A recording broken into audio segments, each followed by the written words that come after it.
ആലപ്പുഴയിൽ കോൺഗ്രസ് മാന്നാർ ബ്ലോക്കിലെ മണ്ഡലം കമ്മിറ്റികളുടെ നേതൃത്വത്തിൽ മാന്നാർ പോലീസ് സ്റ്റേഷന് മുന്നിൽ നടത്തിയ ജനകീയ പ്രതിഷേധത്തിൽ ഉന്തും തള്ളും.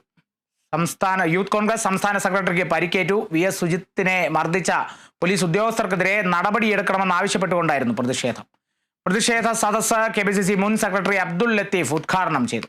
പോലീസിലെ ഇടിവീരന്മാർക്ക് പൂർണ്ണ സംരക്ഷണമാണ് പിണറായി സർക്കാർ നൽകുന്നതെന്നും അദ്ദേഹം പറഞ്ഞു. കേരള പോലീസിൽ ക്രിമിനലുകളുടെ വിളയാട്ടമാണ് ഇപ്പോൾ നടക്കുന്നതെന്നും അദ്ദേഹം കുറ്റപ്പെടുത്തി. കേരളത്തിലെ പോലീസ് ഇന്ത്യക്ക് മാതൃകയായ പോലീസായിരുന്നു. കേരളത്തിലെ പോലീസ് നീതിന്യായം നടപ്പിലാക്കുന്നതിൽ ഏറ്റവും കൂടുതൽ ശക്തമായ നല്ല പ്രവർത്തനം നടത്തിയ പോലീസാണ് കേരളത്തിലെ പോലീസ്. പക്ഷേ ഇന്ന് പിണറായി വിജയന്റെ പോലീസ് കേരളത്തിലെ ജനങ്ങൾക്കും കേരളത്തിലെ പോലീസിനും നാണക്കേട് സൃഷ്ടിച്ചിരിക്കുന്നു എന്ന് പറയാൻ ഞാൻ ആഗ്രഹിക്കുന്നു. ഇവിടെ പോലീസ് കേരളത്തൊക്കെ നാശഭക്തി നടത്തുന്നുണ്ട്.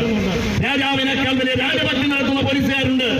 ഞാൻ അവരോട് അഭ്യർത്ഥിക്കുന്നു, പിണറായി മാറും, കേരളത്തിൽ കോൺഗ്രസ് അധികാരത്തിൽ വരും, UDF അധികാരത്തിൽ വരുമെന്ന് പറയാൻ ഞാൻ ആഗ്രഹിക്കുന്നു.